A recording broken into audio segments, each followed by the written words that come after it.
Bom dia a todos. Hoje nós temos a honra de ter como palestrante o diretor da Faculdade de Medicina, professor Mauro Chepelewski. E ele vai abordar um tema em que ele é uma referência nacional, não apenas local ou estadual, mas referência nacional.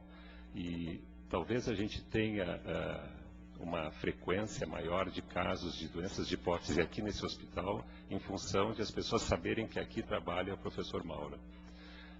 Então ele vai nos colocar algumas coisas importantes, importante que os residentes das áreas clínicas, cirúrgicas também, mas especialmente das áreas clínicas que atendem ambulatório e emergência, que vejam a questão do diagnóstico, que nem sempre começa com alterações hormonais. Muitas vezes o paciente procura por cefaleia, outras vezes por perturbações visuais.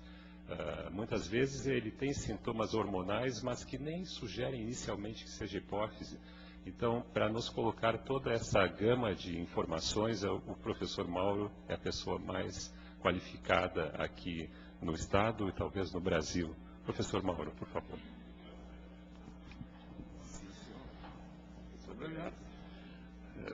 Bom, inicialmente eu agradeço a lembrança do meu nome para tratar desse tema, né? Não esperava tantos elogios aqui, né? Eu sou muito mais um trabalhador do que um homenageado nesse momento aqui, né? E o que, na verdade, me deixou assim, muito satisfeito de ter sido incluído esse tema aqui na nossa reunião do Grande Round de quarta-feira é que esse tema é muito mais próximo de todos nós, assim, do que eventualmente a gente pode imaginar quando trata do título, né? E é isso que eu vou tentar passar para vocês, né? Então, vou discutir com vocês alguns aspectos sobre o diagnóstico e manejo dos adenomas hipofisários, tá? Inicialmente, é importante que a gente tenha alguns conceitos básicos relacionados ao tema. O primeiro deles é adenomas ou tumores hipofisários, né? Tumor é uma palavra um pouco forte nesse título, porque, na verdade, a gente acaba tendo sempre um tumor benigno, né? E esse conceito de tumor, embora ele seja um conceito do ponto de vista anatômico significativo, ele não é do ponto de vista de malignidade das lesões, né? Na verdade, o que a gente tem do ponto de vista histológico são adenomas nessa região. Surpreendentemente, essa questão é pouco explorada, mas a hipófise, ela raramente alberga um carcinoma, né? Então, na verdade, a gente está tratando de adenomas, que são tumores benignos da hipófise.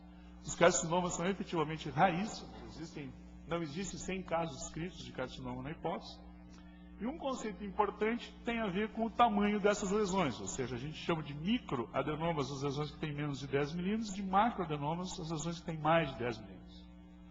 Outra questão importante é separá-los entre secretores e não secretores. Pode ser paradoxal a gente, nesse momento, colocar que pode existir uma lesão numa região tão importante como a hipófise e ela não secrete hormônio nenhum, mas isso é relativamente frequente. E a gente pode chamar ainda de funcionantes e não funcionantes, porque uma lesão pode produzir alguma coisa, mas não secretar. Ela pode albergar um hormônio, mas não chegar a ser esse hormônio colocado na circulação e ser ativo.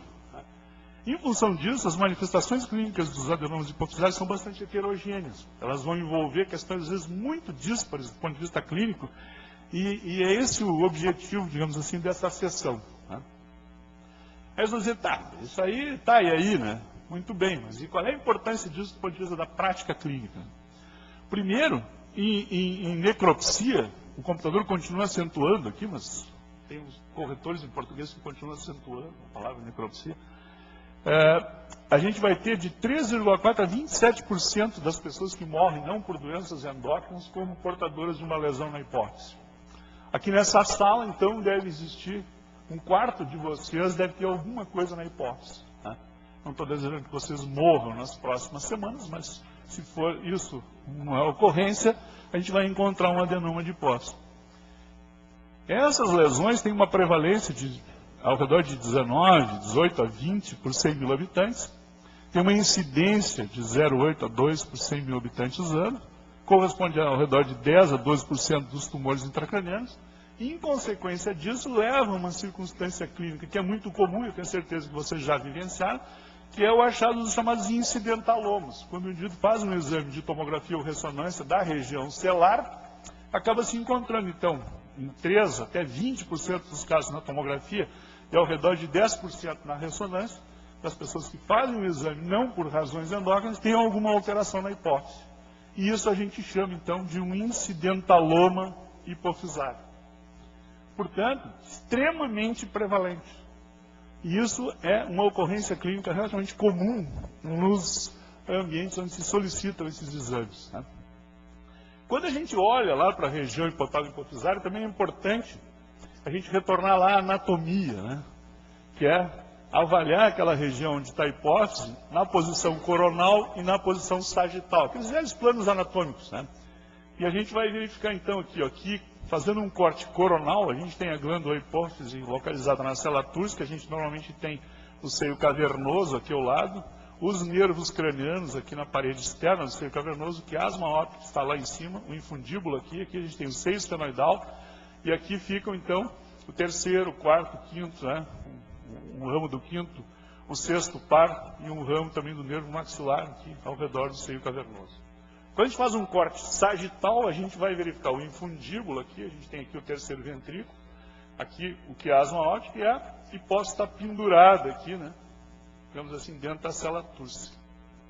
Essas posições anatômicas elas vão ser muito importantes quando a gente avalia hoje as imagens relacionadas à avaliação dos adenomas hipofisários. Um aspecto interessante também é a localização dos hormônios na glândula hipófise, né? A gente tem no centro o ACTH, alguns dizem porque ele é o mais importante, o hormônio que é mais vital, digamos assim, surgido mais precocemente. O hormônio do crescimento nas laterais. No centro aqui o hormônio que controla a tireoide e lá em cima a prolactina. Eventualmente os adenomas vão se localizar também, respeitando um pouco essa importância aqui que é dada pela biologia evolutiva, né? No hipotálamo, na hipófise, a gente tem também, e esse slide é só para mostrar a complexidade disso, lá no terceiro ventrículo a gente tem o hipotálamo, onde tem aqueles núcleos de neurônios que fazem alguns uma conexão nova no hipotálamo, depois alguns tem uma outra conexão aqui, depois aqui o sistema porta-hipofisário e aqui a secreção hormonal.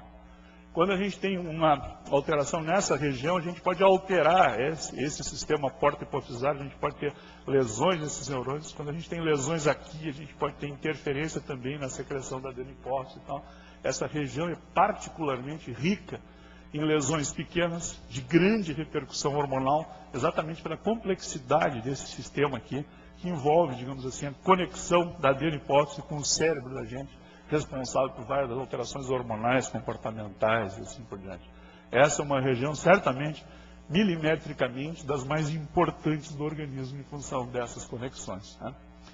Uma brincadeira que eu sempre faço quando vou dar uma aula desse tipo, assim, é perguntar, por exemplo, para os neurocirurgiões, eu não sei se tem alguém aqui da neurocirurgia presente, mas a brincadeira é válida, né? É perguntar para as pessoas quais os hormônios hipofisários que você conhece, né? E qual é a característica desses hormônios, né? Porque às vezes as pessoas falam, isso é tal dessa região, mas não sabem nem exatamente quais são os hormônios. Então, essa aqui é uma classificação sucinta dos hormônios hipofisários que naquela região, então, são produzidos, né? Os hormônios chamados mamossomatotróficos, que são hormônios do crescimento da prolactina, eles são hormônios polipeptídeos de 190 e poucos aminoácidos. Esse é um conjunto de hormônios. O outro conjunto são os hormônios glicoproteicos, que tem duas subunidades, a alfa e a beta, que são o TSH, o LH e o FSH.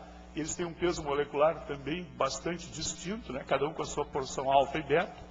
Depois a gente tem o ACTH, que é um polipeptídeo ao redor de 40, ou 39, 38 aminoácidos, que é derivado da própria melancotina.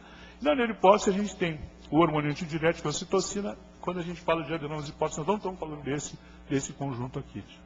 Os hormônios, portanto, são completamente distintos, diferentes, têm um controle completamente independente.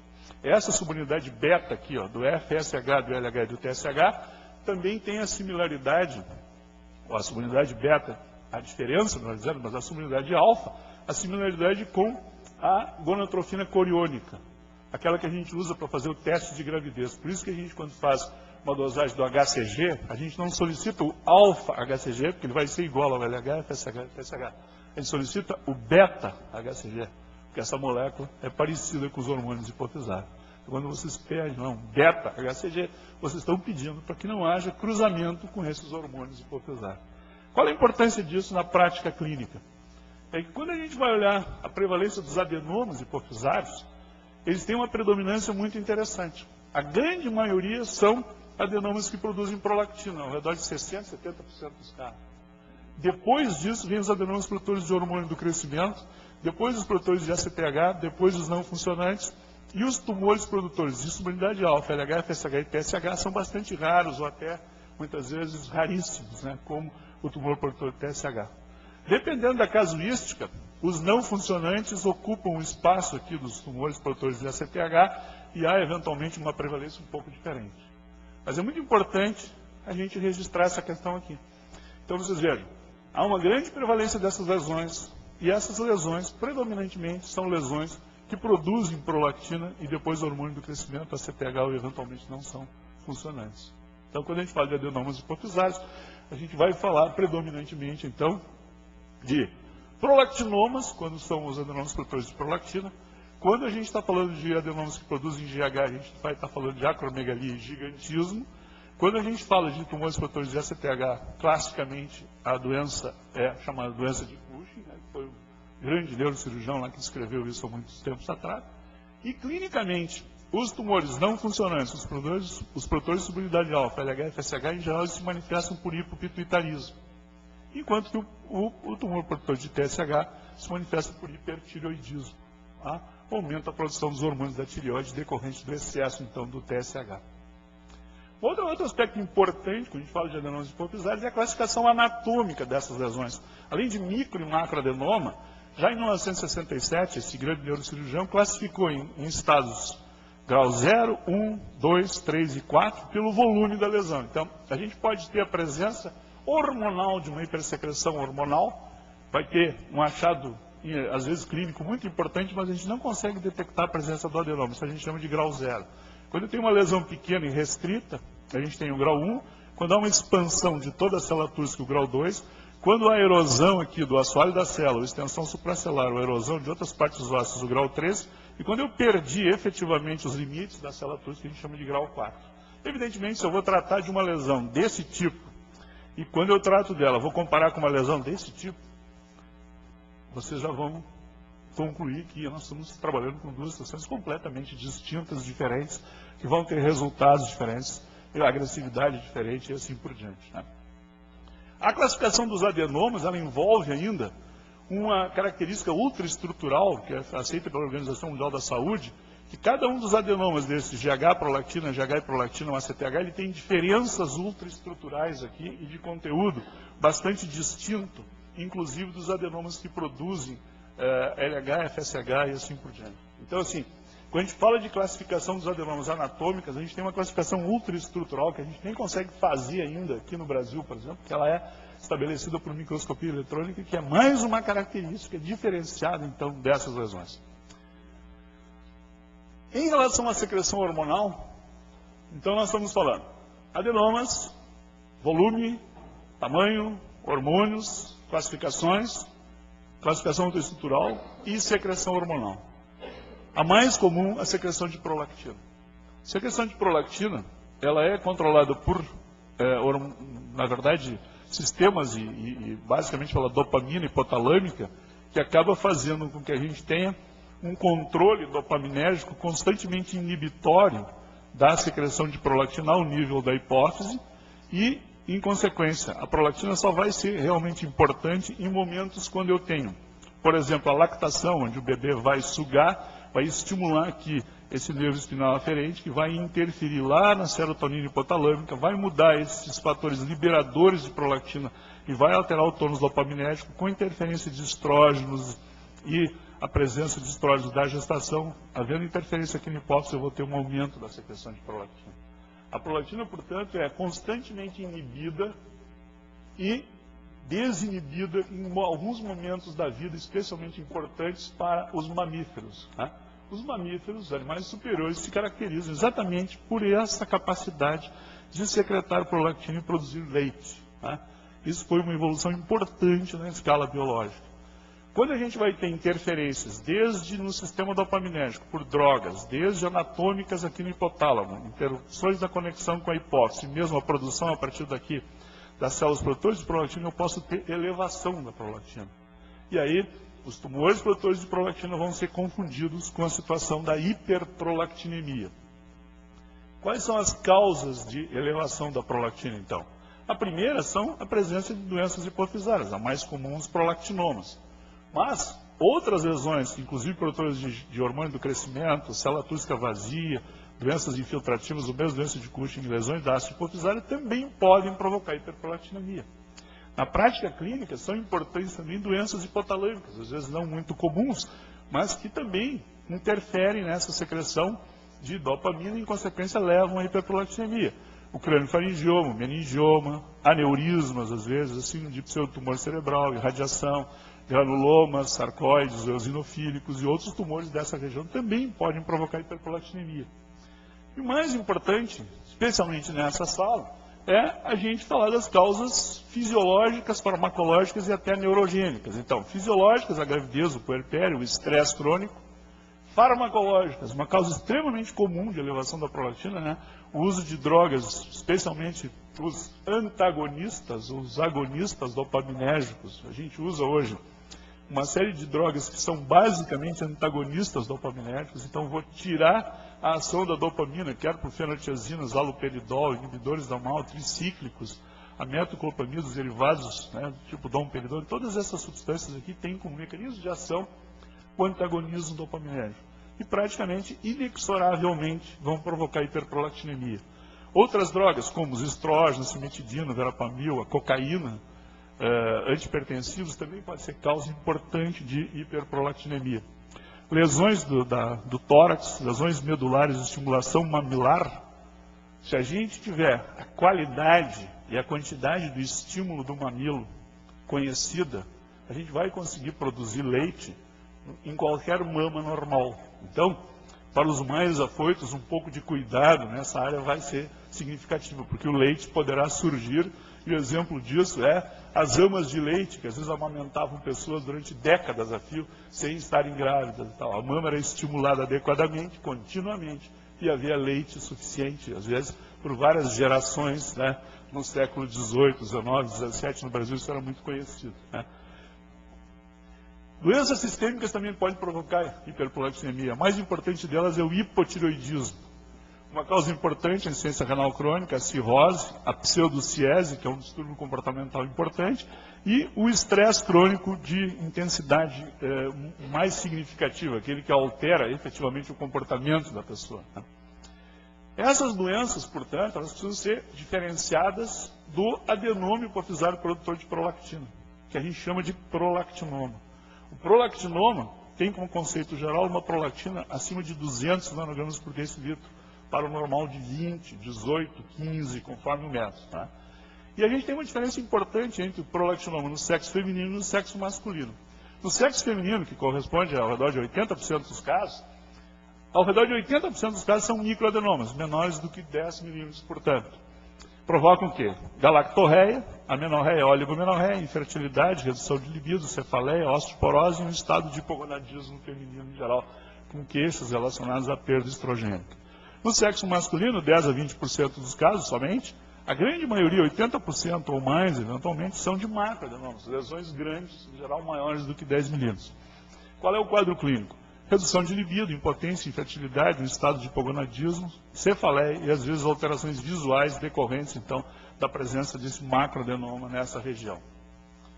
Um conceito importante que a gente deve chamar a atenção é o que a gente chama de pseudoprolactinoma. O que a gente chamaria de pseudoprolactinoma? Seria um macroadenoma hipofisário com hiperprolactinemia leve. O que eu estou querendo dizer com isso? Eu falei que os prolactinomas normalmente têm a prolactina acima de 200, mas às vezes eu tenho uma grande lesão hipofisária, uma lesão muito importante do ponto de vista anatômico, com alterações importantes, sinais e sintomas de hiperprolactinemia às vezes estão presentes. Eu tenho um hipopituitarismo associado, porque houve perda da função hipofisária, mas a hiperprolactinemia, na verdade, a gente chama de funcional, porque ela é associada à presença de um adenoma hipofisário que não está secretando a prolactina, está ocupando espaço naquela região e alterando a conexão da dopamina com às células hipofisárias produtoras de prolactina. O que eu tenho aí? Um grande adenoma, uma hiperprolactinemia leve, em geral até 100 nanogramas por decilitro, né? E um hipopituitarismo associado. Isso parece um prolactinoma, mas não é. E qual a importância desse achado?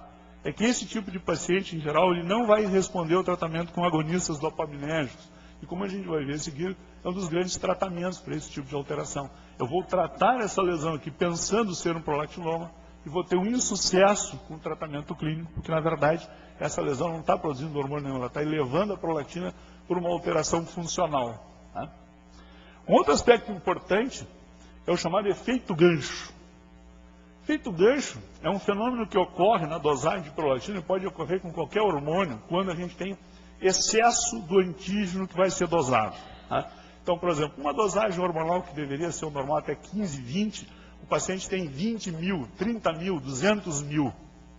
Dependendo de como a gente faz essa dosagem, eu vou ter um resultado paradoxalmente baixo. Isso a gente chama de efeito gancho. Prestem atenção nisso que eu vou mostrar, porque isso serve para uma série de outras questões da prática clínica. Qualquer situação onde eu tenho excesso, muito importante do que eu vou tentar medir, por essas técnicas de duplo anticorpo, eu posso ter esse tipo de efeito aqui. Ó. Isso vale para as várias situações. O que eu tenho aqui? Ó? Uma placa ligando um primeiro anticorpo e um outro segundo anticorpo aqui com uma estrelinha aqui que vai fazer a leitura dessas bolinhas que eu vou tentar medir aqui. Ó. Os equipamentos eles evoluíram para uma automatização onde eu vou colocar tudo isso junto numa fase única que a gente chama. Tá? O que está acontecendo aqui? Eu tenho mais bolinhas do que se liga aqui. Ó. Então o que vai acontecer?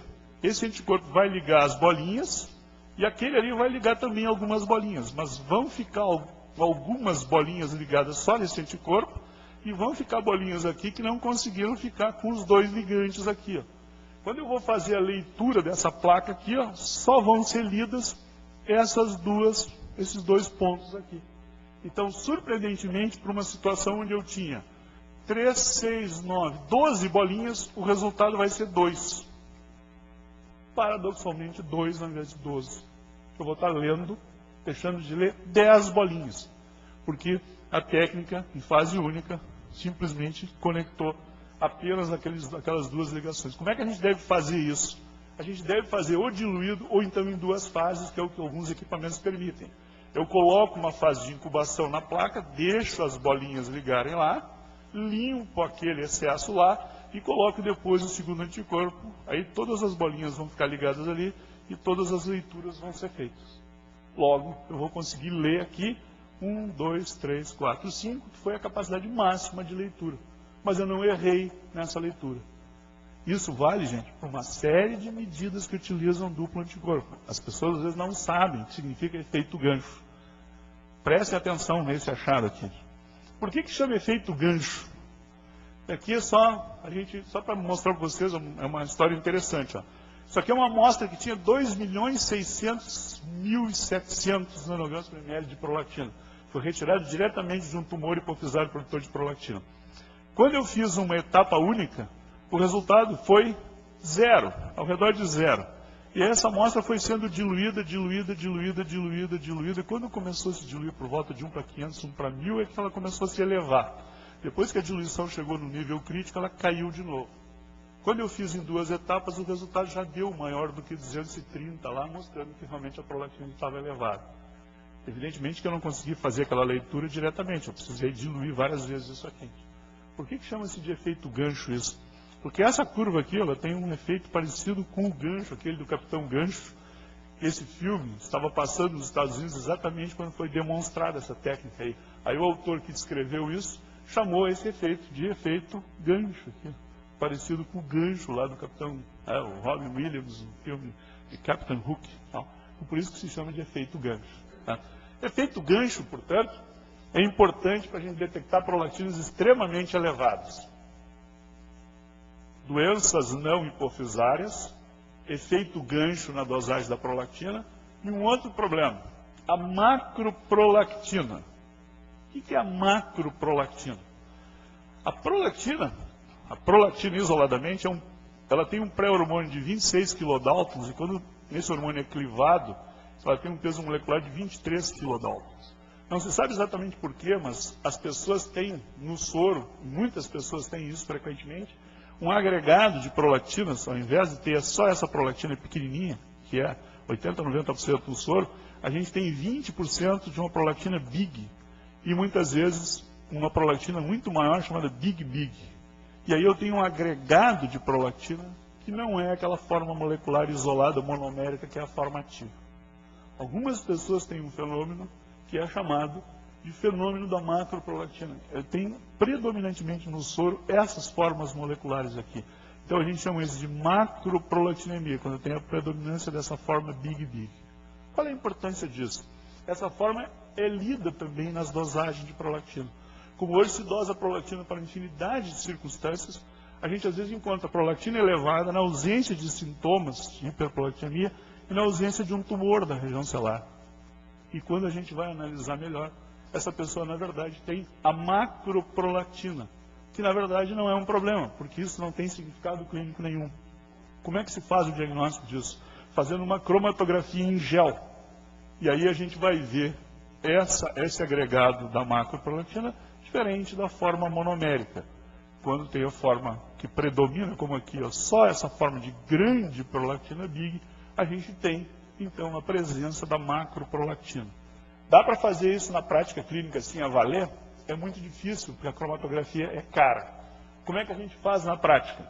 A gente faz uma triagem, dosando a prolactina, precipitando antecipadamente o soro do paciente com PEG, com polietileno glicol. Isso aqui é parecido com fazer ambrosia com leite coalhado.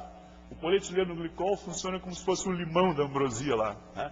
Eu boto o polietileno glicol, ele precipita, como há no leite a precipitação da proteína do leite, ou mesmo a do ovo que a gente bota na ambrosia, tá certo? De forma que ele é agregado. Aqui o polietileno glicol vai precipitar a macroprolactina e vai sobrar só, então, o sobrenadante. E aí, evidentemente, a prolactina que eu vou dosar no sobrenadante, vai ficar só a forma monomérica da prolactina. Qual é a importância disso? É que, se eu tiver mais de 60%, eu pego o soro do indivíduo, boto lá o PEG, precipito e doso depois. E mais de 60% do que eu dosar tem prolactina ainda, é a prolactina monomérica. Agora, se eu tiver a grande maioria da prolactina presente sob essa forma de grande volume molecular, é porque a pessoa tem a macroprolactina. Então, hoje se faz essa triagem no soro de todas as pessoas que têm hiperprolactinemia, no sentido de identificar, então, essa hiperprolactinemia sem sintomas que é provocado pela macroprolactina. Esse fenômeno, gente, é muito importante. Ele está presente, às vezes, em 30%, 40% das dosagens de prolactina, e não tem significado clínico relevante. E, às vezes, as pessoas ficam fazendo exames de margem, dosagens, etc., quando, na verdade, a presença da macroprolactina já resolveria a questão. O nível da prolactina, portanto, é muito importante. Quando está acima de 200, em geral, ela provoca amenorreia na mulher. Quando está acima de 50, só oligomenorreia e infertilidade. Quando está acima de 200, em geral, provoca galactorreia. Quando é menor que 50, a galactorreia é muito pequena, escassa. E a prolactina tem uma certa correlação com o volume tumoral. Níveis de prolactina, geralmente maiores do que 1000, estão associados com tumores gigantes da hipófise, grandes volumes de tumores hipofisários, né? Como é que a gente usa essas informações aqui para investigar um paciente com hiperprolactinemia? Todo paciente com hiperprolactinemia suspeita, a partir do quadro clínico, a gente primeiro vai verificar se ele não está usando alguma droga, incluindo os anticoncepcionais, que podem interferir, elevando a prolactina. Então, a história clínica do paciente é muito importante. Os sintomas de hipotireoidismo e acromegalia também devem ser avaliados. A presença de doenças sistêmicas, sintomas neurológicos, cefaleia, alteração visual e dos nervos cranianos, terceiro, quarto, quinto e sexto par, e eventualmente sintomas de pituitarismo e também de hiperandrogenismo, que podem fazer suspeitar da síndrome do ovário policístico. Então a abordagem do paciente com pituitarismo não começa fazendo uma imagem da célula tosca, começa pela história e pela avaliação adequada dos fatores de risco associados à elevação da prolactina. O quadro clínico eu já comentei. E a investigação, como é que é feita então? Eu começo fazendo uma imagem lá da célula túrgica? Negativo. O primeiro aspecto importante na investigação da elevação da prolactina é dosar o T4 e TSH para verificar se o paciente tem ou não hipotireoidismo. Depois a gente inclui, evidentemente, também na avaliação inicial a dosagem da prolactina, Hoje não se faz mais aquele pool de prolactina, se imaginava que eventualmente a flutuação de prolactina pudesse ser importante nas variações induzidas pelo estresse, da coleta e tal, mas isso hoje não se utiliza mais. O raio-x de crânio e célula túrcica é uma abordagem que eventualmente é importante ainda, porque eu vou verificar o volume radiológico da célula túrcica, que não é visto pela ressonância magnética.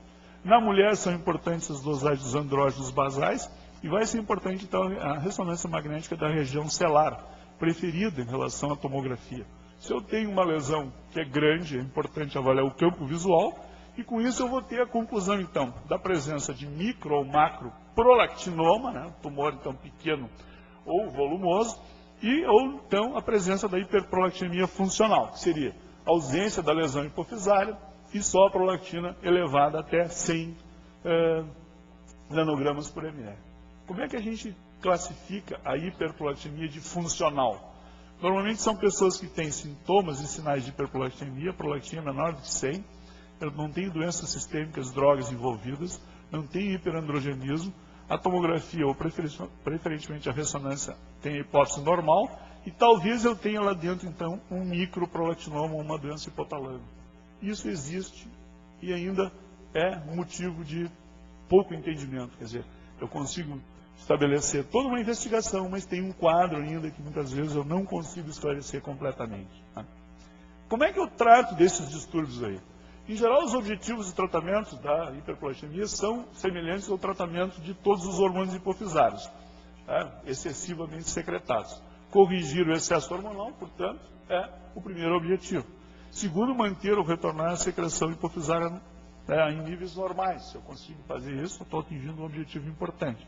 Corrigir as alterações neuroanatômicas também é importante, inclusive as alterações visuais, a compressão de nervos cranianos, preservar toda a função hipofisária, preservar as estruturas adjacentes e, de repente, até evitar que o paciente volte a ter novamente o tumor.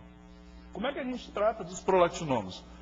Primeiro, através do tratamento clínico com agonistas dopaminérgicos, onde basicamente existe o nosso meio bromocriptina e a cabergolina ou cabergolida, que são duas drogas de utilização nesses pacientes. Quais são as indicações dessas drogas? Todos os estados de hiperprolactinemia respondem a esse tipo de tratamento. E a resposta é adequada e a boa tolerância em mais de 80% dos casos. Eu tenho uma redução tumoral com melhora neuroanatômica também na grande maioria dos pacientes que usam essas medicações. Então, assim, os prolactinomas e as hiperprolactinemias são de tratamento clínico com excelentes resultados. Quando está indicada a cirurgia transestenoidal? Quando eu tenho resistência aos agonistas dopaminérgicos, eu tenho intolerância, eventualmente, aos agonistas dopaminérgicos, ou eu tenho, então, uma expansão tumoral na vigência do tratamento. E algumas vezes, quando eu tenho fístula licórica. O que é a fístula licórica? Eu tenho uma diminuição do tumor hipofisário e o paciente acaba, o tumor deixa de ocupar o espaço e o paciente acaba eliminando uma fístula, o líquor, né, uma fístula que acaba acontecendo no assoalho da célula. Isso também pode ser uma indicação cirúrgica. Há também a apoplexia hipofisária, que é a necrose súbita da hipófise, que pode ser um quadro que indica a cirurgia. E quando eu tenho a ausência da redução da dose dos agonistas dopaminérgicos a longo prazo, eu também posso ter uma indicação cirúrgica nesse tipo de paciente. Né? Nos microadenomas, a cura e a baixa recorrência mostra que a cirurgia pode ser útil, mas nos macroadenomas eu só tenho 20% de cura, mostrando que o tratamento, basicamente, é o tratamento clínico. Né? No nosso meio, eu quero mostrar dois casos para vocês aqui. A gente tem o que eu chamaria de macroprolactinoma problem. Tá? A gente vê pacientes, às vezes, o tipo dessa paciente aqui. Ó. Essa paciente foi vista na década de 60 para 70 com amenorreia, alterações visuais de cefaleia, e tinha um grande macroadenoma de hipófise numa era que não se dosava prolactina ainda. Em consequência, ela foi submetida a 2 cirurgias transfrontais. E aí, olha o que aconteceu com ela.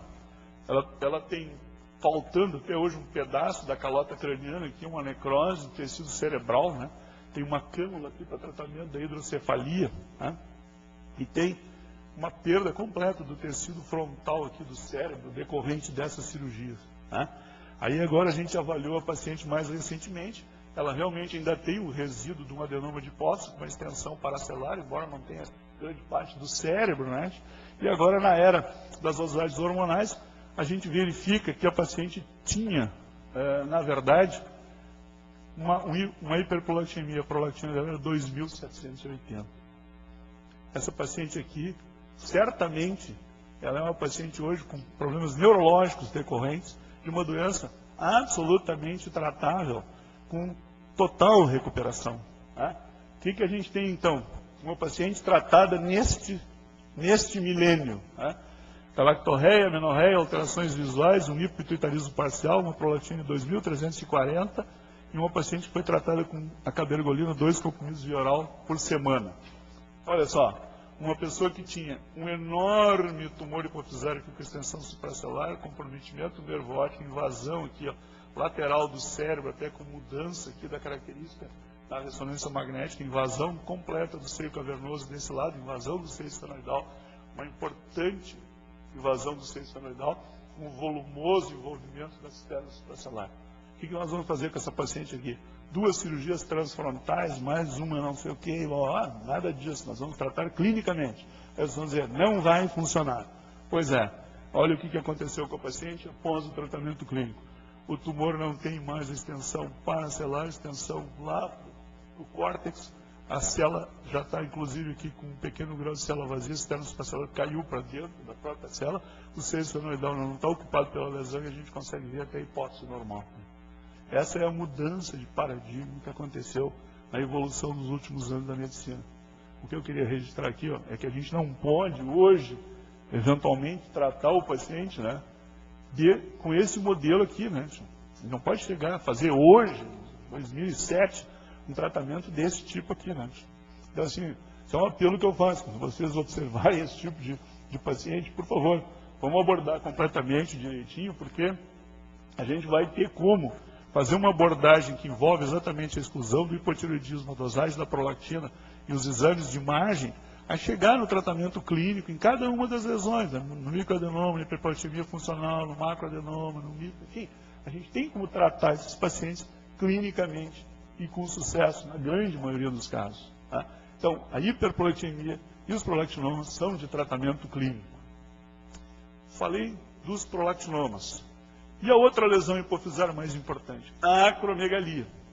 A acromegalia é uma doença caracterizada por uma série de alterações clínicas que envolvem aumento de extremidades, alteração das proporções faciais, também alterações menstruais, cefaleia, alteração visual, artralgias, muitas vezes associado com diabetes, hipertensão, impotência, também hiperprolactinemia. Qual é a importância da acromegalia? E esse slide aqui é o mais importante dessa questão da acromegalia. Se a gente analisar os pacientes que vieram, como é que eles chegaram ao diagnóstico de acromegalia, por que eles procuraram o médico? Os pacientes com acromegalia não procuram o médico dizendo, aumentou meus pés, cresceram as mãos e tal. Uma grande maioria vai procurar por dor de cabeça. Um outro grupo, que são as mulheres, vai procurar por alterações menstruais de galactorreia.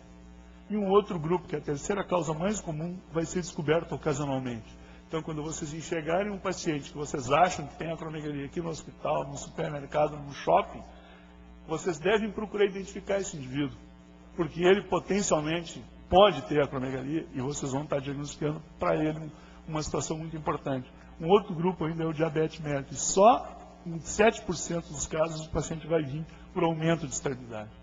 Para os clínicos importantes, aqui tem um grupo de pessoas que vieram à consulta por suspeita de acromegalia. Essa moça aqui, essa senhora aqui, essa senhora aqui, essa senhora aqui e essa senhora aqui. E quais vocês acham que tem acromegalia? Essas pessoas foram investigadas. Essa aqui, porque ela era uma pessoa muito alta e o queixo cresceu aqui desordenadamente. Essa senhora aqui tinha galactorreia, amenorreia, não conseguia engravidar há muitos anos, suspeitaram de hipotireoidismo, porque ela tem esse edema periorbitário aqui, mas ela não tinha hipotireoidismo. Essa senhora aqui é uma senhora com diabetes de difícil controle. Essa aqui veio da cirurgia bucomaxilo, porque ela tem um queixo desproporcional ao seu andar médio da face. E essa senhora aqui consultou a neurologia por cefaleia. Tá? Quais delas têm acromegalia? Tem acromegalia, esta senhora aqui e essa senhora aqui. Esta e essa não tem acromegalia. Como é que a gente fez esse diagnóstico diferencial?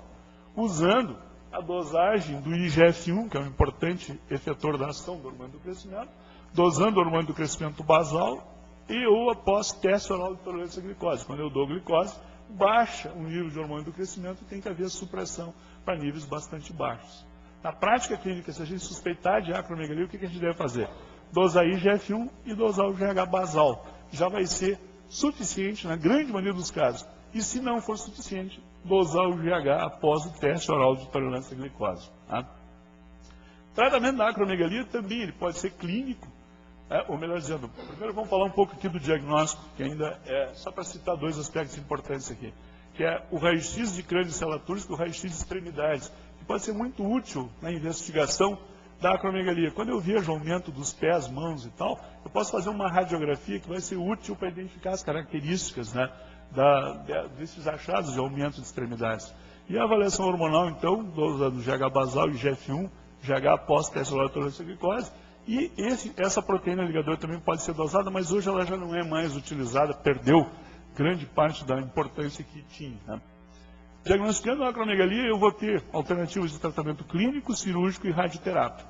Tratamento clínico pode ser com análogo de somatostatina ou com agonistas dopaminérgicos, e a cirurgia pode ser transfrontal ou transesfenoidal e radioterapia com acelerador linear. Na prática, a gente tem situações como essa aqui. Ó. Uma pessoa que tem 36 anos de idade, sexo masculino, consultou por impotência sexual, cefaleia e tinha aspectos clínicos de acromegalia. A prolactina era extremamente elevada e o hormônio do crescimento era pouco elevado. Tinha também uma elevação de IGF-1. Ele tinha, na verdade, um tumor misto de hipófise, produtor de GH e predominantemente de prolactina. Olha o volume da lesão. Tumor enorme aqui, ocupando a cisterna supracelular e paracelular. E uma lesão evoluindo lá, comprimindo o nervo óptico e assim por diante. O que eu posso fazer com esse paciente aqui? Indicar uma cirurgia?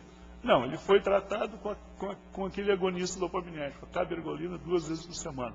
Com isso, a prolactina caiu de 2.400 para 12, o hormônio do crescimento para 0,5 e o IGF-1, que normal é até 400, por aí, ficou em 234. O que aconteceu com a lesão daquele paciente lá? Todo aquele tumor ali virou apenas aquilo ali, e a célula parcialmente vazia. Na outra projeção, houve redução praticamente completa da lesão hipofisária. Então, um paciente com acromegalia, com produção importante de prolactina, pode ser tratado clinicamente com excelente resultado. Um outro tipo de paciente, como essa senhora aqui de 41 anos de idade, com oligomenorreia, cefaleia e achados clínicos de acromegalia, tinha predominantemente produção de GH aumentado, 26, 33, normal e até 1 ou 2, conforme a metodologia. Discreta elevação da prolactina e IGF-1 extremamente elevado. Aí eu tenho aqui uma volumosa lesão com extensão paracelular. Posso indicar a cirurgia nesse caso? Vou conseguir ressecar essa lesão aqui? Eventualmente não. Então eu vou colocar essa paciente em tratamento clínico por um período de tempo, eventualmente tentando reduzir esse volume. A paciente reduziu as dosagens hormonais, embora não tenha normalizado o IGF-1, e depois de um período de tratamento ela teve uma redução desse tumor, daquela região supracelular e da região lateral aqui também. Aí ela foi submetida a uma cirurgia, e com essa cirurgia eu consegui ressecar grande parte da lesão, embora na região paracelular que eu não consegui levar. Então, assim, tratamento clínico mais cirurgia. Mas é só tratamento clínico que se faz na acromegalia? Não. A grande maioria dos pacientes apresentam um quadro tipo dessa senhora aqui.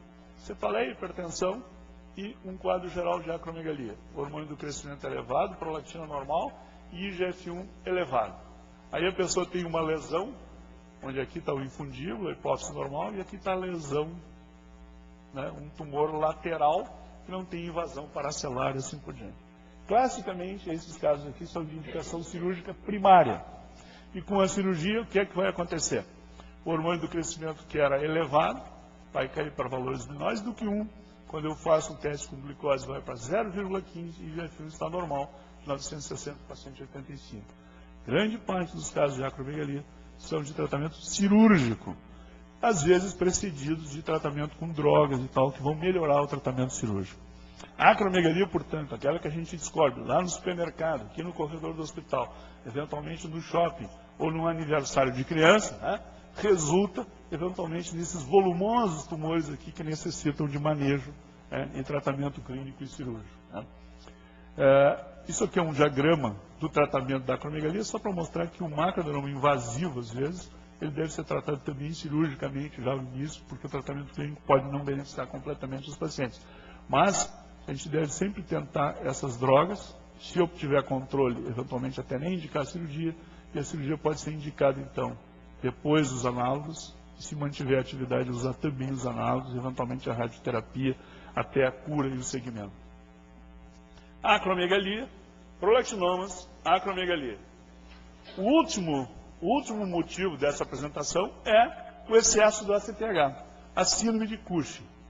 Síndrome de Cushing, o primeiro ponto que a gente precisa lembrar não é da síndrome de Cushing relacionada aos adenomas hipofisários, mas lembrar que a causa mais comum da síndrome de Cushing é a administração exógena de ACTH, de corticoide, melhor dizendo, de glicocorticoide, que vai levar a um quadro de supressão do ACTH endógeno do paciente. E depois a gente tem as causas, então, que são ACTH dependentes ou ACTH independentes. Quando eu tenho síndrome de Cushing ACTH dependente, é que eu chamo de doença de Cushing. Mas eu tenho diagnóstico inicial com ACTH ectópico, eventualmente, e nos pacientes com ACTH independente, pode ser decorrente, assim, de adenoma, carcinoma adrenal ou hiperplasias. Vocês vejam esse caso aqui de uma criança, que vocês vão dizer, poxa, que quadro de síndrome de Cushing, obesidade, baixa estatura, hirsutismo, com faces absolutamente de lua cheia. Né?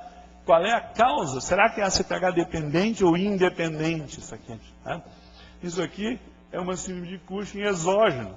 A paciente tem uma dermatite aqui, ó, de fraldas e urinária e usava banhos de corticoide para resolver o problema, que não resolveu, né? Concorda? Está ali, ó. Continua ali com a candidíase, tá? Então, assim, ó, quando a gente vê um paciente com síndrome de Cushing, pessoal, vamos ver direitinho se essa pessoa não está usando corticoide.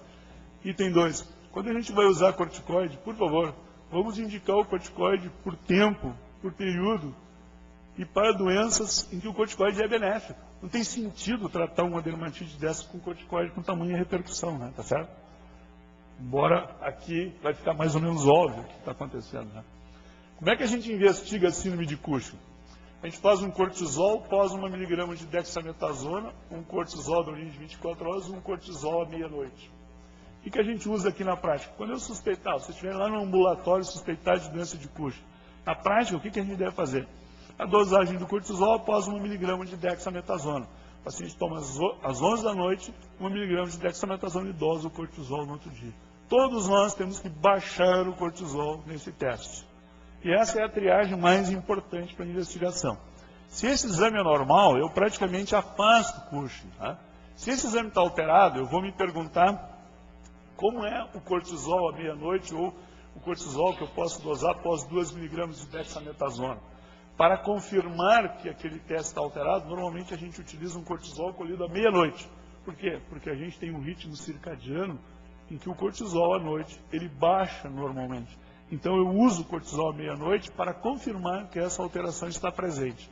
E aí, se isso está normal, eu afasto o Cushing, eventualmente eu vou precisar acompanhar melhor esse paciente. Se esse exame está alterado, a próxima pergunta é, qual é o nível do ACTH? Então eu fiz 1 mg, fiz um cortisol à meia-noite, vou me perguntar sobre o ACTH basal. E aí eu vou dividir, eventualmente, esses pacientes com ACTH alto, normal ou baixo. E, eventualmente, eu vou precisar de estímulos, como o estímulo com DDAVP, que é um teste que se utiliza pela presença de uma anomalia de resposta do ACTH. E aí eu vou dividir os pacientes em aqueles que têm o ACTH diminuído, indetectável. Eu posso também fazer uma supressão com 8 mg de dexametasona, mas isso se utiliza cada vez menos hoje em dia. Como eu tenho a dosagem do ACTH e o ACTH é baixo, eu vou procurar aqui identificar, através de uma tomografia de adrenal, saber se o paciente tem ou não um adenoma ou um carcinoma de adrenal. Eu fiz um cortisol após 1 mg, olhei um cortisol à meia-noite, vi se o ACTH está elevado ou não, ele está baixo, eu vou na tomografia adrenal e vou encontrar o adenoma ou o carcinoma. Se o ACTH está muito elevado, eventualmente não tem resposta do DDAVP, embora isso não seja em todos os casos, mas quando o ACTH está muito elevado, mas principalmente quando o quadro de síndrome de Cushing é suspeito, através da gravidade da doença, da agressividade da evolução da doença, eu vou para uma tomografia de tórax e abdômen, tentando procurar um ACTH ectópico. Para esse tipo de caso aqui, importa muito a resposta ao DDAVP ou ao CRH, que é o hormônio hipotalâmico que estimula o ACTH. Se eu tenho um ACTH apenas elevado, em algumas metodologias, resposta do DDAVP, e aí sim posso utilizar aquela supressão com 8 mg de dexametasona, mas a gente utiliza cada vez menos isso, utiliza a resposta do DDAVP, eu vou fazer uma imagem da região da célula túrcica, e se essa imagem estiver positiva, eu vou considerar o paciente portador, então, de doença de Cushing. Muitas vezes eu vou precisar, quando a imagem é negativa, do cateterismo de seio petroso, para dosar o ACTH diretamente lá na hipófise e demonstrar, então, que ele tem doença de Cushing. Na nossa metodologia diagnóstica, a gente faz 1 miligrama, cortisol à meia-noite e cortisol da urina de 24 horas, vê o ACTH basal, vê a resposta do DDAVP, faz a imagem da célula túrcica, o cateterismo e diagnostica a doença de Cushing. Se eu tenho um ACTH suprimido, eu vou para a adrenal e vejo o adenoma e tal. Se eu tenho isso ausente e o cateterismo não sugere a fonte hipofisária, eu vou para a tomografia de tórax e abdômen tentando achar então um ACTH ectópico. Esse diagnóstico diferencial às vezes é um grande desafio, não é tão simples quanto está demonstrado aqui. E a gente deve deixar claro que existem testes de triagem, de confirmação e de etiologia. Sempre que eu vou investigar um paciente, eu vou ver, eu estou fazendo uma triagem para síndrome de Cushing. Muito bem. Agora a triagem deu positiva. Eu vou confirmar a presença da síndrome de Cushing. E aí eu vou me perguntar onde está a origem da doença. Está na hipófise, na adrenal. Tá. Então o diagnóstico é primeiro por triagem, depois por confirmação e depois eu vou para a etiologia. Esse caso aqui, com um pouco de experiência, vocês vão dizer, nesse caso o paciente tem síndrome de Cushing. Muito bem, mas qual é a etiologia da síndrome de Cushing? Gordura supraclavicular, giba, face de lua cheia, e a paciente não tem uma hiperpigmentação importante, ela é vermelha, mas não está hiperpigmentada. Provavelmente o ACTH é baixo. Aí a gente vai para uma tomografia, naquela investigação na área adrenal, encontra uma lesão na adrenal e não encontra a adrenal contralateral. O que aconteceu aqui? O cortisol está sendo produzido, suprimiu a hipófise lá, a hipófise não produz o ACTH e aqui eu não tenho a outra adrenal. Tipicamente um síndrome de Cushing decorrente de uma doença adrenal. Já esse paciente aqui veio direto para a UTI. Eles vão dizer, meu Deus, o cara aos 18 anos de idade está lá na UTI com esse quadro aqui de síndrome de Cushing. Esse paciente tinha doença de Cushing. Poderia ser ACTH ectópico pela gravidade da doença. Ele tinha uma doença hipofisária. Um paciente da mesma idade nos procura simplesmente com esse quadro aqui. Obesidade um pouquinho abdominal, presença de gordura aqui, um rosto um pouquinho vermelho e também tinha doença de Cushing. Então, a heterogeneidade da doença é muito importante. Às vezes a gente vai ter quadros sugestivos de ACTH ectópico e outras vezes um quadro leve, ambos caracterizando uma doença de Cushing. O desafio clínico é a gente poder tratar desses dois tipos de paciente. Às vezes a gente vai ter um quadro como esse paciente aqui, aos 14 anos, obesidade, hipertensão e uma parada do crescimento. Aí o paciente vem com esse biótipo aqui, estrias, gordura, não tem tanta atrofia muscular e já está com a puberdade que aparentemente iniciou. Qual é a dica clínica aqui? Eu vou ver o volume testicular do paciente, ele só tem 4 ml de testículo. 4 ml de testículo não deveria produzir esse hiperandrogenismo que o paciente tem aqui, pelos axilares, pubianos e tal.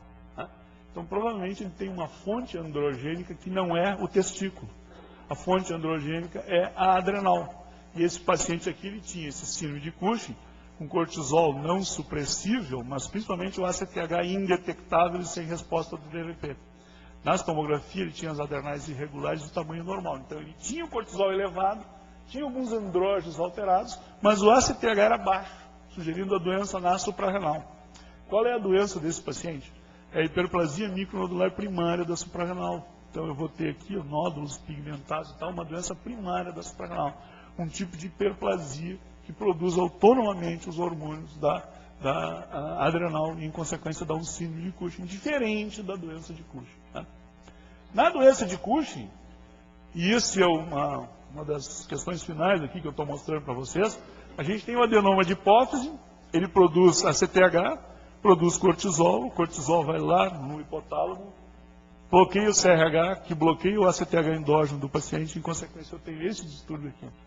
Quando eu retirar isso aqui por via, e o tratamento da doença de Cushing é a cirurgia transsenoidal, eu vou ter no pós-operatório imediato o quê? Eu vou ter supressão do CRH, vou continuar não tendo o ACTH e, em consequência, não vou ter cortisol. Então, o característico, quando eu trato de um paciente com doença de Cushing, retirando o adenoma hipofisário, é um período, digamos, de horas ou dias de hipocortisolismo característico da cura dessa doença. Qual é a dificuldade que a literatura tem em relação a isso? É quando eu tenho um pedacinho do adenoma que ficou lá dentro, que produz um pouco de ACTH que se mistura com o cortisol aqui. E agora, como é que eu diferencio essa questão aqui? A gente diferencia por um trabalho aqui do grupo do Hospital de Clínicas de Porto Alegre, tá certo? Então nós fizemos um trabalho interessante que foi coletar o cortisol de 6 em 6 horas aqui depois da cirurgia. Esse trabalho está publicado no Journal of Clinical Endocrinology de 2004, mostrando caracteristicamente o perfil dos pacientes curados e o perfil dos pacientes que mantiveram a doença ativa depois da cirurgia. E aí a gente tem um cálculo de sensibilidade e especificidade de acordo com os níveis de cortisol depois da cirurgia. Quando o cortisol cai para valores baixos de 5, 7,5, a gente tem uma sensibilidade e especificidade muito grande aqui. Nas primeiras 24 horas, nos primeiros 10 a 12 dias, eu tenho praticamente 100% de critérios de cura atendidos, então, para o tratamento da doença de Cushing. Essa é uma pequena contribuição do nosso grupo aí para o entendimento dessa doença aí. Hoje a gente tem mais de 100 pacientes acompanhados aqui, e o nosso índice de sucesso é entre 80% e 90% no tratamento cirúrgico da doença de Cushing, pelos protocolos e tal que a gente desenvolveu. Então, assim, doença de Cushing, gente, é um doente grave que está lá no UTI, que às vezes tem uma lesão pequena. É um doente que nos procura por obesidade e hipertensão, tem também uma lesão hipofisária pequena. O desafio é a gente fazer a triagem diagnóstica, fazer a confirmação diagnóstica e o diagnóstico etiológico, para poder chegar num nível de cura de 80% a 90% dos casos. Doença de Cushing, síndrome de Cushing. Um caso, só para mostrar aqui a importância desse tipo de abordagem. Um menino que nos procurou aqui aos 6, 7 anos de idade. A gente bloqueou a produção de esteroide dele com uma droga adrenolítica. Ele pôde crescer um pouco, porque ele estava completamente prejudicado no seu crescimento. Ele não tinha um quadro muito grave. Depois ele fez uma cirurgia transesfenoidal. A gente usou o hormônio do crescimento, bloqueou a puberdade dele, vem usando o hormônio do crescimento até hoje para recuperar o crescimento dele. Hoje ele é mais alto que a mãe. Esse menino parou de tomar o hormônio do crescimento, hoje ele está na faculdade, estudando, não toma remédio nenhum, né? E ele tinha lá, aos 7, 8 anos de idade, uma doença hipofisária extremamente grave, que tinha potencial de complicações muito importantes. Hoje esse menino não toma remédio nenhum e está absolutamente curado do seu distúrbio, está no 3º ano da faculdade, estudando, feliz, com uma altura absolutamente normal, quando um dia a gente viu ele até fora da curva de crescimento aqui, né?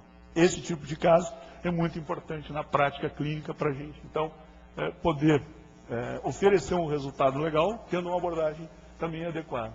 No paciente com a doença de Cushing, a gente tem que continuar acompanhando o paciente com aquele teste de cortisol pós-1 miligrama periódico, tratar eventualmente o hipertuitarismo associado, tratar a osteoporose e osteopenia, reavaliar as comorbidades com diabetes, hipertensão, dislipidemia e assim por diante. A gente tem que continuar acompanhando esse paciente para esse paciente ficar com todo o seu distúrbio corrigido. Falamos de prolactinoma, acromegalia, Cushing. E uma pincelada final que eu queria colocar para vocês é dos adenomas não secretores. O que são os adenomas não secretores? São aqueles que não produzem esses hormônios. Como é que a gente vai diagnosticar isso aí? Por cefaleia, compressão e invasão dos nervos cranianos, e às vezes por hidrocefalia e hipertensão intracraniana. Nesses pacientes, o que é importante a gente dosar? Eventualmente a subunidade alfa, aquela dos hormônios que eu falei no início, o LH e FSH, pode se verificar um estímulo, às vezes com TRH, lá, que anomalamente libera esses hormônios, e é uma alteração que eles apresentam, mas na prática isso não é muito importante. Eu preciso muito mais avaliar a perda de função hipofisária. Então o que eu faço quando eu estou diante de um paciente que vem por dor de cabeça, tem uma lesão hipofisária, eu vou avaliar esse paciente? Eu vou dosar a prolactina, subunidade alfa, avaliar toda a função hipofisária, fazer um campo visual, explorar bem os exames de imagem, ver se o paciente não tem uma doença sistêmica. E aí eu vou estar diagnosticando, então, a presença, então, das repercussões de uma doença que não está produzindo um excesso hormonal, mas eventualmente está provocando repercussões anatômicas, né? Na presença dessa lesão, então, eu vou caracterizar a imagem, ver as repercussões anatômicas e excluir hiperfunção. Vou fazer aquelas dosagens hormonais, Se elas estiverem normais e a lesão for menos de 10 milímetros, eu não vou fazer nada, vou simplesmente acompanhar o paciente. Então, veja bem, vocês vão estar diante desses casos frequentemente. O paciente faz um exame de imagem, tem uma lesão hipofisária pequena. O que eu faço com esse paciente? Eu avalio essas repercussões, faço algumas dosagens hormonais basais. Se a lesão for pequena e não tiver nenhuma alteração anatômica importante, eu vou acompanhar esse paciente por algum tempo, mas não vou indicar a cirurgia. Se eu tenho um crescimento da lesão, é que eu vou indicar a cirurgia. Se aqueles exames forem alterados, eu vou diagnosticar os tumores funcionantes, vou para o manejo clínico e também vou indicar a cirurgia. Agora, se eu encontro um grande tumor hipofisário e tem achados que eu chamaria de malignos, a invasão de estruturas adjacentes e assim por diante, eu posso avaliar isso, né? Corrigir o hiperpituitarismo e indicar a hipofisectomia. Tumores não funcionantes. Pequenos, a gente não faz nada. Grandes, a gente trata o hiperpituitarismo e também indica a hipofisectomia. Para terminar, uma imagem importante aqui. A célula vazia. Célula vazia é um distúrbio que às vezes já é diagnosticado por aumento da hipófise. Já faço um raio-x, faço uma tomografia, a hipófise está aumentada. E a gente vai avaliar melhor o que acontece. A cisterna supracelular invadiu aqui, ó, a célula túrcica, nem sei onde é que está a hipófise. Quando eu injeto o gadolínio, que eu encontro ali o tecido hipofisário. Parece um macroadenoma cístico, parece que a pessoa tem um enorme tumor hipofisário. O ruim é que às vezes esses pacientes são tratados cirurgicamente. A pessoa acha que tem um enorme tumor hipofisário, indica a cirurgia aqui e na verdade era líquor. Então, quando a gente tem um aumento de volume hipofisário, é importante também verificar se a pessoa não tem uma célula vazia. Célula vazia é uma doença decorrente de alterações anatômicas aqui da célula túrcica que eventualmente ocupa o líquor, então ocupa a célula túrcica e expande a célula, cujo tratamento é não fazer nada. Isso é comum e às vezes entra no diagnóstico diferencial também dessas lesões. Esse é um alerta final que eu faria aqui. Célula vazia, importante para o diagnóstico inicial das lesões não funcionais. Então, concluindo, adenomas hipofisários muito comuns, excessos hormonais, prolactinomas, acromegalia Cushing, adenomas não funcionais, hiperpituitarismo, repercussões anatômicas. Diagnóstico diferencial de cada uma das lesões, tratamento para cada uma delas. Clínico nos prolactinomas, clínico mais cirúrgico, na acromegalia, cirúrgico na doença de Cushing. Adenomas não funcionantes, diagnóstico diferencial, tratamento cirúrgico da lesão no sentido de evitar as repercussões neuroanatômicas. Com essa frase final, vocês vão dizer, pô, mas ele só nessa frase podia ter falado essa frase no início, né? Aprendemos tudo e na semana que vem estaremos utilizando na prática clínica, né? Era isso que eu queria colocar para vocês e muito obrigado.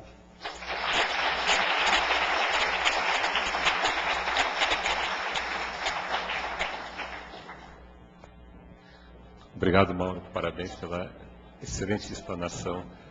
Eu acho que nós podemos abrir para algumas perguntas, algumas poucas perguntas devido ao avançar da hora. Então, não sei se o pessoal ainda vai... Se nós vamos segurar o pessoal na hora do almoço. O almoço está chegando. Então, tem a pergunta do...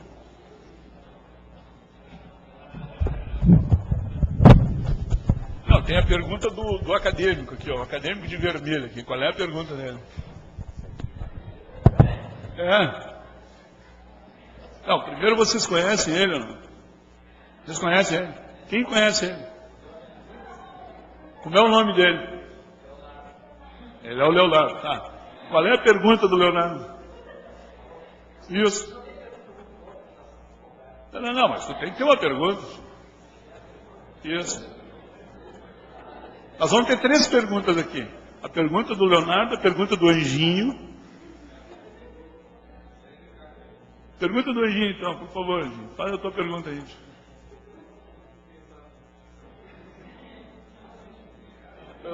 Uma coisa que a gente vê bastante, professor, na internação até, é que tu pede uma prolactina sem, às vezes até sem muitos fundamentos. Pede uma prolactina porque o paciente tem um hipotireoidismo, uma hipótese central. E daí a prolactina vem alta, não acima de 200, mas um pouquinho alta. E a gente repete depois a prolactina vem normal. E daí a explicação fica pelo estresse ou de alguma outra doença de internação. Eu queria que o senhor comentasse um pouquinho se tem uma... Eu acho que no dia a dia da internação, por exemplo, é muito comum a interferência, quando se dosa a prolactina, às vezes é de drogas tipo Plasil, tipo antieméticos, drogas que se utilizam para tratamento de doença péptica, alguns antipertensivos, e mesmo o estresse do momento que o paciente estava vivendo, tipo uma cirurgia importante que o cara fez, uma infecção grave e tal. Então, se a prolactina não é muito elevada, te diria assim, até 100, a gente vai procurar esses fatores aí antes de investigar. Mas se tu repetires essa prolactina e ela continuar elevada, acho que esse paciente deve ser investigado. A dúvida que existe a seguir é se deve fazer uma imagem da célula túrcica, porque isso aumenta muito o custo dessa questão, né? Aí eu acho que tem que contextualizar, que vai ter um paciente para o qual é extremamente importante isso. Por exemplo, uma mulher de 20 anos de idade que não teve filhos ainda. Tá? Para essa pessoa, a hiperprolactinemia, ela tem grande significado, porque ela pode significar infertilidade, etc. Agora, já uma senhora de 60 anos de idade, que, né, qual é a repercussão que está tendo essa hiperprolactinemia para a pessoa? Porque, eventualmente, o diagnóstico diferencial não é tão significativo. Agora, aí tem um feeling clínico que é não deixar passar uma doença grave da hipófise, né? A gente viu recentemente, por exemplo, alguns pacientes em que o diagnóstico acabou sendo uma metástase hipofisária. Então era aquela pessoa lá que depois investigar hiperprolactinemia, mais sintomas de pituitarismo, etc. E tal, ela tinha uma doença neoplásica lá no rim com a metástase hipofisária, lá como a Mirella acabou diagnosticando algum tempo atrás. Mas não é erro do método em geral é por alguma outra coisa mesmo. O método, a dosagem de prolactina está certa, mesmo a primeira. Está certo, em geral. O método está certo. Uhum. O que tu deve prestar atenção, se tu tiver um volumoso tumor de hipófise, a prolactina for 2, por exemplo. Aí tu tem que pensar nesse efeito gancho, né? Ok? A prolactina está certa, sim. Tá, aí nós... Assim, não sei se eu respondi a tua pergunta. Aí tem a pergunta do Leonardo, então. Nós vamos... Não, aí tem a pergunta do José Miguel Dora. O mundo se divide em quem já conheceu o José Miguel Dora e quem ainda vai conhecer. Então, vocês agora passaram a fazer parte do segundo grupo. Professor, estava excelente apresentação, muito completa. A dúvida que eu fico assim é no tratamento radioterápico ali, para o paciente que operou doença de Cushing e não curou, ou que operou um adenoma não funcionante também. Ainda tem algum sintoma compressivo ali após a intervenção cirúrgica? Eu não comentei muitos aspectos da radioterapia, primeiro porque, enfim, o tempo não era muito extenso aqui, nós até ultrapassamos um pouco o tempo da sessão. E segundo porque a radioterapia também está mudando, né, o conceito da radioterapia em relação ao tipo de radioterapia. A radioterapia que se fazia com acelerador linear em 3 campos aqui, né? Ela está hoje encaminhada para a chamada radioterapia estereotáxica, aquela que se chama de radiocirurgia, onde tu faz numa sessão só, foca a radioterapia naquela lesão. A radioterapia é muito importante no tratamento dessas lesões residuais e que permanecem, né? Hoje em dia tem assim, um certo medo de se fazer radioterapia. Aí tu lê poucos trabalhos sobre radioterapia. Então, parece que a literatura assim, não estimula muito que se faça radioterapia. Na prática, quando tu vai conversar com o pessoal que trabalha em grandes centros que tratam desses pacientes, como por exemplo, acromegalia que tu operou e não curou, doença de Cushing recidivada, doença de Cushing que não curou com a cirurgia, todos os centros fazem radioterapia. Se for lá no Massachusetts General Hospital, lá, os caras fazem radioterapia. Não tem medo de necrose, sistema nervoso central, demência, senil, sabe? Os caras dizem, isso aqui é um problema para depois. Eu estou resolvendo agora, sabe? Então, nesses diagramas de manejo desses problemas, continua-se fazendo radioterapia. E radioterapia estereotáxica. Então, tu foca naquela região lá, e ao invés de fazer em várias sessões. Né? Eu acho que a gente devia indicar mais radioterapia, minha posição geral. Assim. Agora, claro, para não indicar cobaltoterapia. Né? Por exemplo, hoje aqui no Rio Grande do Sul ainda tem equipamentos de cobaltoterapia funcionando em 2 campos e tal. Pô, mas aí tu irradia até o nervo, o sistema vestibular do paciente, aí vai ter complicações. Né? Então, existe radioterapia e radioterapia. Aqui o hospital vai ter um equipamento de radioterapia agora de excelente qualidade, funcionando. Né? Então, nós vamos ter condição de indicar para os nossos pacientes a melhor radioterapia que a gente tem. Né? Nesses casos de Cushing, por exemplo, que a gente não cura, etc., nos casos de recidivo, vamos poder fazer uma radioterapia de primeiro mundo. Né? Aí os nossos resultados vão ser excelentes. Né? Então, conclusão. A gente deve usar mais a radioterapia. Esses tempos eu fui num encontro lá para discutir um negócio disso aí, de uma nova droga, etc e tal, e tu conversa com esse pessoal que trata mesmo de doente. Porque tem muita gente que escreve artigo, mas não vê doente nenhum, né? A literatura está cheia desse cara, né? O cara escreve consenso, não sei o quê, tu vai perguntar pro cara lá no basicão mesmo como é que ele resolve o problema, o cara não sabe nada, né? Aí tu vai conversar com essas pessoas que efetivamente acompanham o paciente, eles fazem a terapia valer. Inclusive na Harvard, tem vários lugares, né? Na Clínica Mayo e outros lugares, se faz a terapia. Na Inglaterra, né? No Guy's Hospital lá, se faz a terapia. E aqui nós teremos um padrão legal de terapia em breve. Não sei quando que vai começar a funcionar o nosso equipamento. Aquele de... Está terminando a obra para ser montado, né?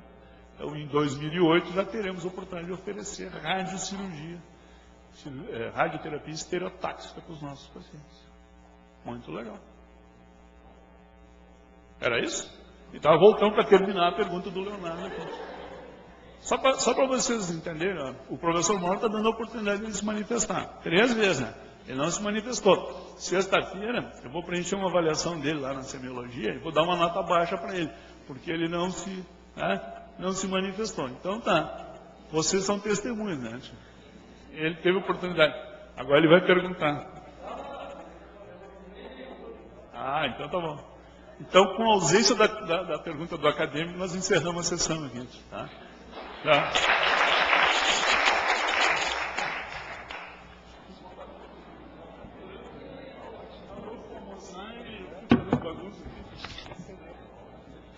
Deixa eu dizer o seguinte, é muito difícil fazer uma aula sobre isso, assim, como está acontecendo, né? Você fica assim. Não está apresentando?